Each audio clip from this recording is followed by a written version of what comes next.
Hi, I am Patrick. That is Lloyd, and that is Brian Fiore. Together, we just got played. We're at the Cloak and Blaster, and we just got done playing Big Trouble in Little China.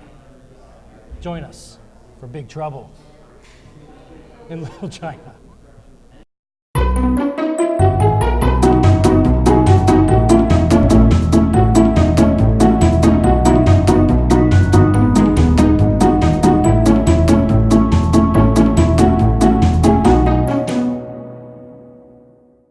Lloyd, yes. Could you tell us about your large problems in Chinatown? My large problems in Chinatown. Okay, Big Trouble in Little China is a cooperative, kind of a dungeon crawler. You play as Jack Burton and the characters from Big Trouble in Little China. The game is split up into 2 acts. The first act, you're exploring Chinatown and trying to complete character quests, which gain you chi and audacity, which are good. They help you level your character up. Everybody has a different starting character with different strengths and weaknesses on their dice pool and what they can actually, their individual player powers that they start with. As you go through the game, you roll these red dice, which give you different action points to spend on moving, fighting, doing skill checks, stuff like that. Whenever you do skill checks, you grab a pool of dice based on where these red dice were slotted in your cards. You get white dice, which are standard, or black or yellow dice, which are upgraded. And then there's also a pool of fate dice, which are kind of the, oh crap, we need the big guns. Pull out one of these fate dice, which have a chance of hurting you at the expense of using them. So as you go around, you beat up bad guys. At some point, depending on how good you're doing on the good guys or how good the bad guys are doing, the game will end in one of 2 ways. Well, it'll transfer to Act 2. If the good guys get here all the way up to the top of the Audacity chart, we'll get all kinds of bonuses when we go to fight Lopan on the flip side of the board. If the bad guys' scale goes all the way up and reaches the top, the bad guys will get much better bonuses on the flip side of the game, and the fighting Lopan will be that much more difficult. So depending on how well you do on the first act, depends on how hard the second act's going to be. Yes. The better you do here, the easier the second act is. And that's the kind of a nifty thing. There's this 2-sided board. So the first board is just Chinatown. After you win, or after you finish this act, you flip it over, and you then go into Lopan's lair, which is 3 different levels, and you have to fight Lopan and his minions and defeat him. Whoa! Lopan's here now. It's lightning. Quick, where's my 6 demon bag? They're in the box. I got 2 of them. So, Lloyd, if you had to pick one thing you like the most about Big Trouble in Little China. This is an easy one. Brian, Patrick. Whoever I am. I was going to say Patrick and Brian, but whatever. In this game, this version, there are 6 different characters. They each have their own starting dice pool, but you also get to choose a starting power, and depending on how many players are in, you get to choose multiple starting powers. So I may start the game one time with Jack Burton's MP5. The next game I may start with a knife. I get to choose. It all depends on how I want to play that game. Combine that with 6 different characters and multiple storylines, the player variability and replayability is a big factor in this. Huge different variety of player powers and ability to play. Brian Fiore, if you had to pick one thing that you like the most. My favorite thing about Big Trouble in Little China is the IP. This was one of my favorite movies growing up. I've watched it probably 200 times, and it's just got all the elements, the artwork, all the characters, the miniatures. They did a great job.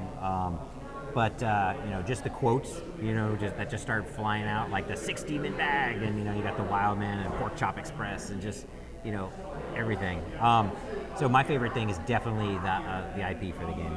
I would say that both of you are wrong. Okay. I would say that the IP is great, and I love the IP. And I would say the player powers are fantastic because there's so much variability. But me personally, I think you're overlooking the art, the quality of the miniatures, the art in Chinatown. Every little teeny aspect of the finished work of this game is phenomenal. I cannot say enough about it. I loved all the different faces on the dice, all the detail on the miniatures, the beautiful artwork in Chinatown. The backside is Lopan's Lair has a little bit less artwork. It's a little not as quite as detailed for me, but everything else looks really, really great. I think it's definitely the presentation. But Lloyd, if you had to pick one thing you liked the least. One thing I like the least, having played solo, this version goes up to 6 players. Having played solo, this is 2-player, the fancy dancy Kickstarter. that's the deluxe version, yes. Yeah. But I believe the expansion will come out at some point to allow you to add up to 6 players. Having played 1, 2, 3, and 5, it did get a bit long at 5, and it did start. I don't think it scaled very well to 5 players. It got a little redundant doing the same things, and it just kind of dragged on. I would have to agree with you. I'm going to jump in on that too and say I've only played it at the 5-player level, and we played it at Dice Art Convention. There was lots of traffic, and people kept coming up and talking to us. But I really felt like at 5 players, it was a little grinding, and I may not have felt that way when you scale it back and these tracks move a little faster. Mm-hmm. The Audacity and what was the other one? Trouble. Big Trouble. Audacity and Trouble track.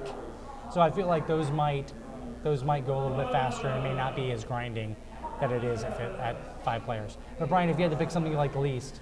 For me, the thing that I like least in Big Trouble in Little China is your character has both the chi level, which kind of builds you up, and whenever you attack a guy and you kill him, you get chi points.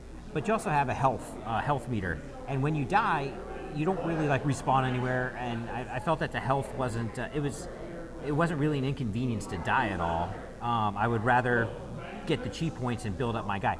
Now, when you do die, you get a hell card, and so there was a lot of variability in determining what actually happens. And we were playing with the expansion, which has some social aspects in them. So sometimes you have a player that has to like stand up as long as they have that hell card or something. So it was a little bit weird and wasn't necessarily a big hindrance to die.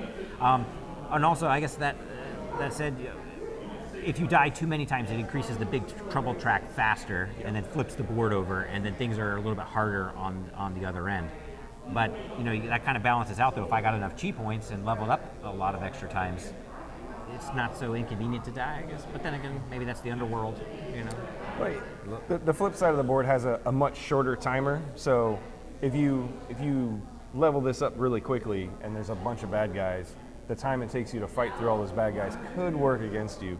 So it makes it easier to lose, but for the most part, yeah, the downside isn't that great for dying. It's not like really detrimental. Not like in real life where it sucks. Yeah. Like you should try to avoid it. But this is Big Trouble in Little China, and there's a lot of Chinese hells. I mean, that's in the movie. So I think they caught that, like there's the hell of this and the hell of that. Yeah. And the flip side is too, I guess there's no real player elimination or anything like that. You're in it, so. Mm-hmm. Right, and I mean, it's not like you're burning through characters like you would in the others. The other 7 Sins, and it is very delving. It does feel a little bit like the other 7 Sins. But this is Big Trouble in Little China.